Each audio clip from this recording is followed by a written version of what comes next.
Welcome to Potter Revisited, episode 61. I'm Tori. And I'm Shay. Today we are covering chapter 1 of Goblet of Fire, the Riddle House. Or, as we like to call it, Frank Bryce and the... Oops. He's dead. So we got a question. Oh yes, our first, question, it was through Spotify, from M. Ryan, saying, why do you think Harry is an idiot? Not hating, just wondering, from our episode 45, Tea Time with Lupin. And I'm assuming that, I don't know what we were saying in that episode. I feel like we were probably calling Harry an idiot.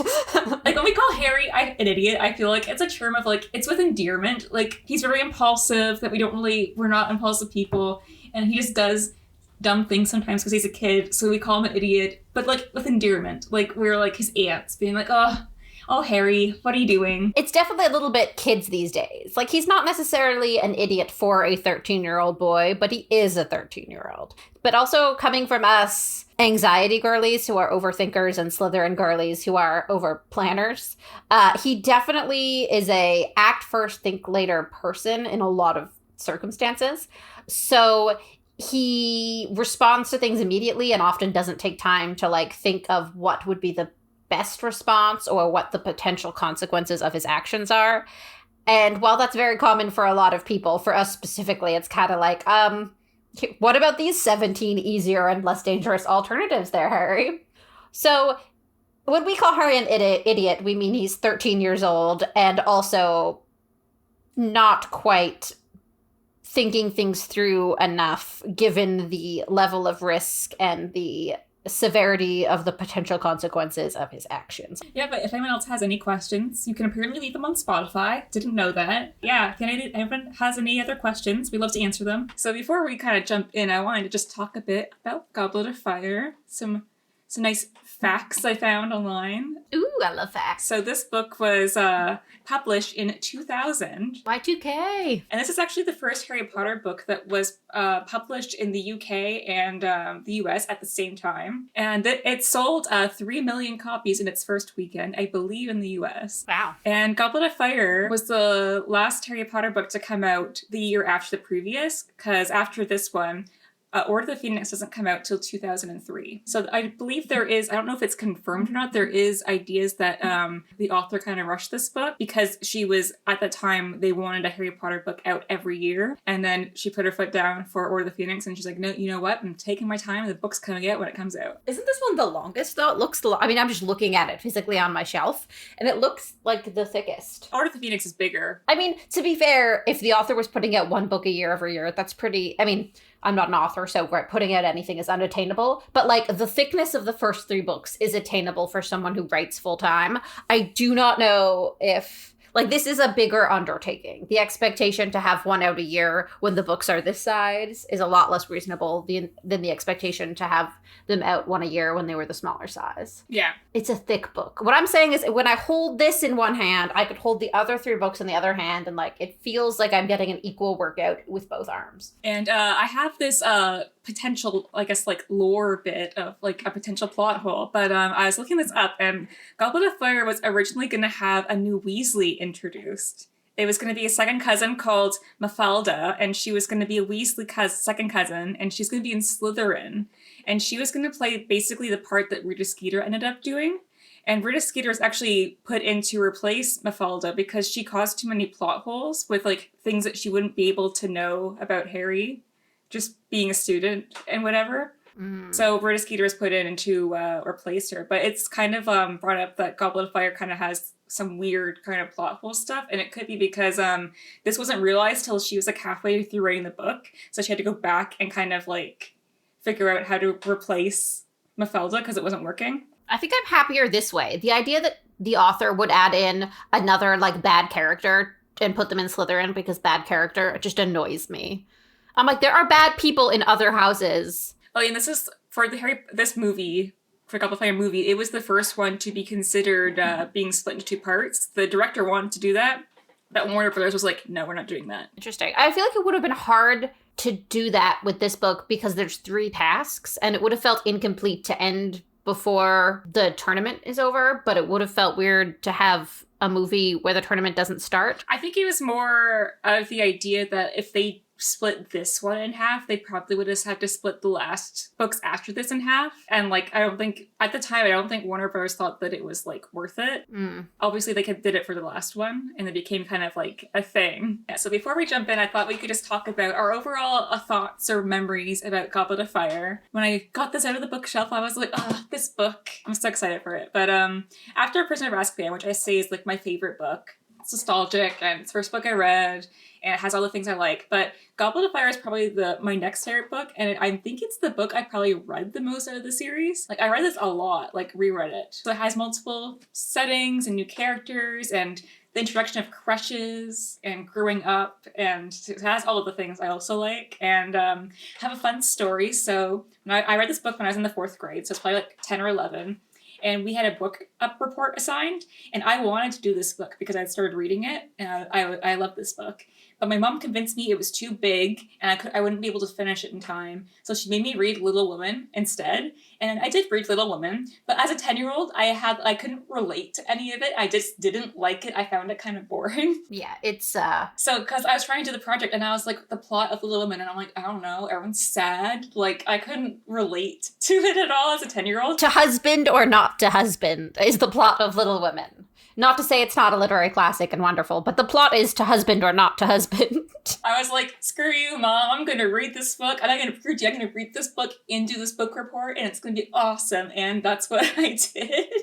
I actually found... I love you as a spite reader. I love that that's your rebellion. You're like, I'm going to read this book so hard. That'll show you, Mom. Yeah, she was impressed. I finished that book. I also did a great book report. I actually found part of, like, I made, like, this pamphlet I had to do for it, which lists like all like the characters and the plot and stuff like this that I made for it. So I'll post it on the Instagram because it's obviously really bad, misspelled 10-year-old stuff, but like it brought back a lot of memories. When we were first talking about our different copies of Goblet of Fire, I realized that my original copy of Goblet of Fire is covered in scribbles, courtesy of my brother.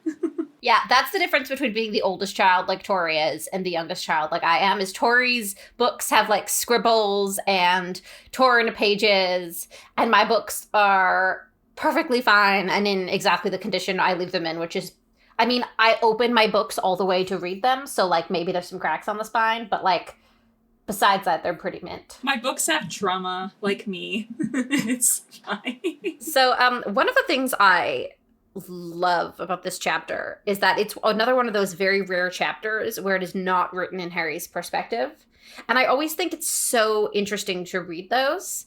When I look at this chapter, I think it's incredibly well written and just a bit like almost a level above a lot of the writing for most of the chapters. And I think maybe to some extent the author is limited by writing from the perspective of such a young kid. Like, you're sort of limited to Harry's interpretation. So yeah, you sort of have that limitation in order to write it authentically from that perspective. But that limitation wasn't on this chapter. So it's written slightly differently and in a way that I actually really, really enjoy. I also looked into it because I wanted to see like how many chapters there actually are in the series that are not in Harry's perspective. And there are not a lot, but the majority are actually the first chapters in books. So like Book 1, Chapter 1, Book 4, Chapter 1, Book 6, Chapter 1, and I think Chapter 2, Book 7, Chapter 1 are all not in Harry's perspective. I think that's such an interesting way to start a book in a series where almost every chapter isn't in Harry's perspective. I think that's so compelling. Yeah, I think this is the first chapter that's not really connected to Harry too. Like the first chapter of the first book obviously is very connected to Harry, but this is like about Voldemort. It's not really about Harry at all. Like, we only even really know this is a Harry Potter book because Riddle is in the chapter title, and it's with the Riddle family, and that's our connection to Voldemort. I also found it really interesting that when the village describes, like, the Riddle family, they were very, like, unpopular and unlikable. I mean, fuck the bourgeoisie, am I right? So, I just found that that's something that they have that maybe Voldemort got from his dad, you know, just being... a dick. Yeah, just being awful. Yeah, that checks out. I already said I love this chapter. I think it's so interesting. But I think it's such an enjoyable journey. Like, we get the full sort of almost life story of Frank. We get to understand that he went to the war. We get to understand how people see him in the village. We get to understand this person and this backstory of how the town sees him and why the town sees him that way. And like we get so much information about this one guy who is only relevant at all for this one chapter. And he's kind of barely relevant in this chapter. He sort of just serves as the vessel through which we experience the transportation for the information. Like he just gets us there. He doesn't actually contribute to the plot in any way, but we get so much backstory of him. Yeah, I feel like this book kind of really relies on like the narration being like fish out of water type, where you need a person that also knows nothing, like the reader. And so they learn information with the reader. But I like that. I thought it was and he's so obscure. Like he's so not what you would expect, just this random Muggle man. And I really love all of the bits that sort of focus on Frank. Like you get this slice of small town life and gossip at the local pub from the chefs and everyone who knew the Riddle family, who didn't know the Riddle family. And what I enjoy, besides the fact that we get so much Frank, is the fact that they tell us so much about the Riddle house itself. Because I am an old spooky house girly. Like I'm a slut for an old spooky house. So the fact that they're giving us so much about the house in itself, I really live for that. And to some extent, when they talk about the house, and they talk about how the house wasn't lived in for a long time after the murder of the Riddles, I think that's so interesting because they don't imply that people couldn't stay in the house because maybe Voldemort was coming back and messing with them. They sort of imply that, like, the house carried the memories of the traumatic event, and it's like the house carries that energy, and that's what makes people leave. And I love the idea that buildings themselves have memories and can hold feelings and give off auras of their own, because we get that a bit at Hogwarts with like ghosts and stuff. Like they actually continue to live there and represent what happened to them. But it's interesting that this is almost like it's a Muggle house, and a wizard may have done the killing, but like even Muggle houses have the ability to hold history and emotions and feelings. And I love that as a concept. And like it's just, it makes me very happy. It warms my cold, spooky girl heart. My main, I guess, question of this chapter is how Voldemort is, like, existing. Because obviously we see that he has some kind of body. It's not really talked about, but, like, obviously Frank sees it and it disturbs him so much. And he's able to hold a wand to kill Frank. Because, like, the last we see of him is, like, he's just, like, a memory from Chamber of Secrets. And in book one, he was on the back of Quirrell, so like he didn't really have a body. So I'm like, how is he existing at this point? What is he? What is he is basically my question. I always think about people, like physically people exist in like 3 layers. There's the mind and the soul, which exists kind of inside the brain or as a ghost, sort of the ethereal. And then there's like the skeleton, which is the bones, and then there's like the meat suit that goes on top. And I feel like the way I'm picturing Voldemort here is he's kind of rigid. Like I kind of feel like his bones are still learning to get firm, kind of like babies when they're first born and like their skulls haven't fully connected. So I feel like he's almost just meat suit and soul. So he's kind of like a blob, a stiff blob.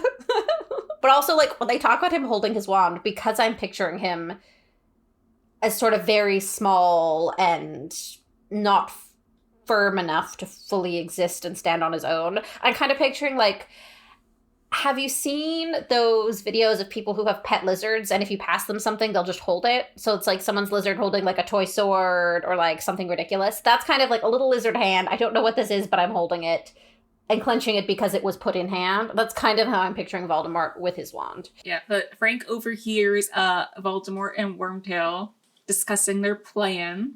So Wormtail's back. Back to being a spineless git, am I right? Voldemort's actually, like, really mean to Wormtail, and Wormtail just, like, doesn't do anything. Like, this guy can't do anything to you, really. Like, he relies on Wormtail to keep him alive, and he's just being a complete, like, asshole to Wormtail, calling him spineless and weak and whatever. Like, he is. But, like, any normal person will probably be like, you know what? I'm done with this abuse. I'm leaving. Yeah.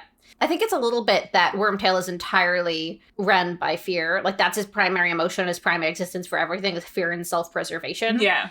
And, like, so he wouldn't at any point be willing to risk his self-preservation for anything else. Like, he has no pride. he clearly has no self-esteem. And someone with low self-esteem, I can understand why you would take a lot of shit in certain situations, because it's just, Yeah. you're like, don't know. Maybe that's how Voldemort wants to treat me. He's right. Maybe I deserve, I don't know. I think he's got self-esteem issues because his friends were Sirius and James, and I think they might not have been the most supportive of him at all times. So he doesn't know what it's like to be treated well.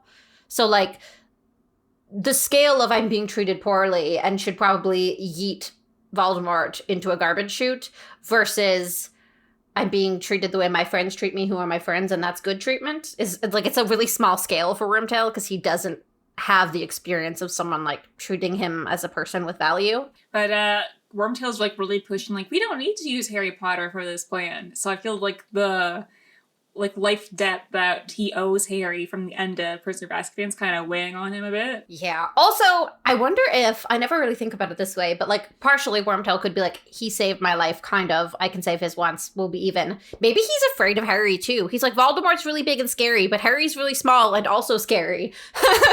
I don't want him after me. Yeah. But Voldemort kind of reveals a little bit of, like, I guess, foreshadowing for, like, kind of the main part of the plan where his faithful servant, who is at Hogwarts, is going to help him. Yeah, his faithful servant. And I think, like, we know now to whom he's referring. But the first time I read that, I'm trying to remember who I would have assumed it was. Because they're giving us this hint, the author wants us to spend our time reading the book as a mystery. Who is the faithful servant? Who is helping Voldemort? Who is actually on Voldemort's side? And because we haven't met the character that it's actually referring to yet, it keeps us suspicious and has us pointing fingers throughout the series. And, like, I think at this point in the book, for me, the options are kind of like, okay, it could be Snape because he's shady, even though I love him. But he's a suspect the way he's portrayed. Lucius Malfoy is a shady guy. He fucked shit up in book 2 and then sort of wasn't around too much in book 3. So, like, we have those suspects, but then as the story progresses, they sort of present a lot of other red herons, like Igor Karkaroff and Ludo Bagman. So, like, it's really interesting that, like, they give us this tidbit, even though we don't have the necessary information to answer that question, who is his faithful servant, just to keep us suspecting, keep us suspicious, keep us playing Guess Who. But Voldemort kind of foreshadows Wormtail's reward in his words as he says that, you know, Wormtail will do this thing for him. And he's like, oh, many of my followers would give the right hand to do this. I love that. Voldemort has jokes, it turns out, you know? Dramatic irony and jokes. And so we also find out that they have basically kidnapped Bertha Jorkins. Who we know nothing about, which is so funny. They talk a lot about Bertha Jorkins, and we're like, who the fuck is Bertha Jorkins? And also, it's the worst name ever. Bertha Jorkins. So Voldemort's trying to sort of manipulate Wormtail a bit while he talks about Bertha. And he's like, no, it would be an insult to her memory not to use the information we extracted from her for evil. It would simply be an insult. And I'm like, oh, Voldemort. I think she'd rather be alive. Think she'd rather be alive or, like, spitefully see you not benefit from the information she eventually gave you. I think that would be more satisfying. But alas, you know, it's Voldemort. I suppose we can't expect much of him. I also think it's interesting that, like, Frank is out there listening to Voldemort chatting with Peter for a pretty long time. And, like, Voldemort's supposed to be all occlumency, king of the hill, so powerful. Wow, you're so good at everything you do, Voldemort. And, like, there's just, like, an old muggle whose bones probably crack, who's got a cane, who's walking up a creaky staircase, and Voldemort just, like, does not sense him there. And I think that's embarrassing. It probably shows the kind of the weakened state that Voldemort's in, that he's really reliant on Wormtail and his pet snake. Because, like, he can't really do the things that he used to be able to do. And if the snake didn't come when it did, maybe Frank would have, like, you know, done something. I mean, he would have called the police, probably, because that seemed like it was his plan. And then the police would show up and Voldemort would kill them. And also, the fact that Voldemort is so weak he can't sense that. Really, Peter Pettigrew could have really just yeeted him out a window. Like, he really could have been like, actually, never mind.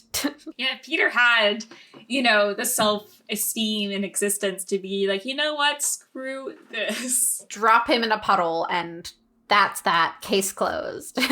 I think it's really cute that they talk about Nagini all curled up on a rug by the fire. Like, they talk about it like Frank is horrified. Like, there's a snake, like some perverted version of a dog. But, like, I don't actively dislike snakes, so I think it's so cute to picture Nagini all curled up by the fire on a rug, like toasty warm, living his cozy life. I think about this chapter that is really interesting is that, obviously, on the original reading, I just did not expect Frank to die. Like, we just spent a full chapter getting to know this guy. He has no at all relevancy to any of the story we've known up to this point. So you sort of start to think maybe he's relevant to the story going forward. And then they just kill him? And, like, it's a little bit jarring because up to this point, we hear about characters dying. Like, Harry remembers his parents dying, kind of. And we hear about people who've died in the past. And sure, we see deaths of, like, villains. Like, we kind of see Quirrell's death, but he's a villain, so you don't sympathize with him. So up to this point, it's kind of like, as a reader, you could assume that the only characters who die in these books are bad guys. And so reading this happen in a chapter so early in this book really makes the reader kind of, like, grow up. Like, it's like, oh, you thought these were happy children's fairy tales? No. Grow up. This nice old man is getting murdered. And that's what they do. Nice old man who was very brave in those last moments. He was talking back. He was starting to call the cops. He was being incredibly brave. And he might not have known the full extent to how much danger he was in because he doesn't know Voldemort and he doesn't know magic. But he knew he was in a lot of danger and he still stood up for himself. And so you like him. You respect him. You think, all right, this guy's swell. And then they just kill him. Yeah, I think his death and, like, how sudden it kind of happens kind of is foreshadowing for, like, the tone of this book. It's like a loss of innocence. Like, Harry kind of loses his innocence in this book, and it's a turning point for the rest of the series. And it's also, as a reader, like, this is a lot more, the tone's definitely a lot darker in this book. Yeah. It's chapter 1, and they've basically, like, the author has told us the stakes are now higher. Good guys are going to start dying. Good luck. And it's a very interesting way to start a book in a children's series, but also it really, it sets a tone. It lets you know things are changing. There's an escalation. I think one of the other things that makes this chapter sort of incredibly compelling is that it's very detailed in describing things within its very narrow focus. So while we as the reader know exactly what's happening in each moment, there's good details, not a lot of light in the room, creaky floors, bit of light coming in through the hall window, like very, very detailed in the moment. The context and the relevancy of everything is very vague. So we have this narrow focus on detail existing in, like, a vague fog that's very reminiscent of the first chapter in book 1, where you also get, there's a cat. The cat looks like this. The cat is sitting here on this street in this town. And you're like, okay, I know exactly what's happening, but I do not know what any of this means. And, like, it's very interesting how they parallel each other in that way, which I think says a lot about sort of, it's almost like this is a new start. Like, it's a start to the franchise being more mature and darker and different. It's the same story, but it's going to come to us in a different way now. And it's interesting how it's sort of painted as a new beginning, kind of.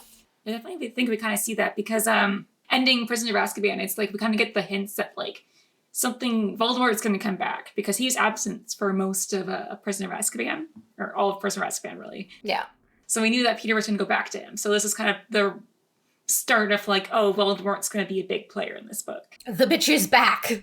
Like, things are going to get serious. I hope everyone know when I said the bitch is back, it was to the tune of the witch is back in Hocus Pocus. Yeah, but do you have any, any more points before we wrap this up? Yeah, definitely. I think I have a lot of opinions on this chapter just sort of on its own as a piece of, like, literature.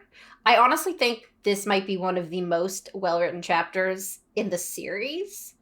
And Harry's not even in it. I think to some extent that's why it's able to be so well-written, is there's no limitation on, like, being authentic to the character of Harry. Yeah. So that takes away that limitation and allows the author to really write, like, a compelling story in one chapter.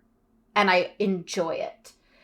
I think that you really sympathize with this character, Frank. You get to know Frank, and then he's killed. It sort of shows the escalation of the severity of the consequences. The fact that we get so much for this character who purely exists as a vessel for Voldemort's story is brilliant. And then the fact that the death of this character serves to remind the readers how cruel and like real world the consequences of Voldemort's actions are. It's like such a fulfilling chapter that like pulls you in emotionally and then stomps you down. But it's a full story in itself while also not touching any of Harry Potter's franchise's main protagonists, but just sprinkling in enough to like get you emotionally where you need to be. It's an emotional journey to get you to a certain place, and I think it's very effective at doing that. So I guess my final take on this chapter as a whole is that it does a really, really good job of physically and emotionally setting the darker tone, with the Riddle house itself sort of serving as the metaphor. It's dark, there's no lights on, and bad things are happening. And yeah, kind of in summation, the lights are out and it's dark. It's funny. I feel like I'm ready for the bigger books. Like I feel like talking about each of the chapters in the earlier books for like an hour, there's going to be more to talk about, I think, in the longer books, and there's going to be more like serious content, and I'm excited for that. You know, the fairy tales are fun, but it's getting more adult, and I feel like I have ideas and thoughts and more opinions on some of this stuff, because it's really easy to say in the first 3 books they're children and they're doing childish things and that's why this is happening, like they're, you know, and now that they become adults, we can hold them more accountable for their actions, and that's fun. I'm definitely really excited for this book, for just like all the new characters we get to talk about and the new places we get to go and everything. So thanks for listening to this episode. Thanks for coming out. Tune back next time while we jump into Chapter 2 of Goblet of Fire, The Scar. If you have any thoughts about this episode or previous episodes, you can email us at potterrevisited@gmail.com, or you can reach out to us on social media at Potter Revisited, and we will see you next time. Bye.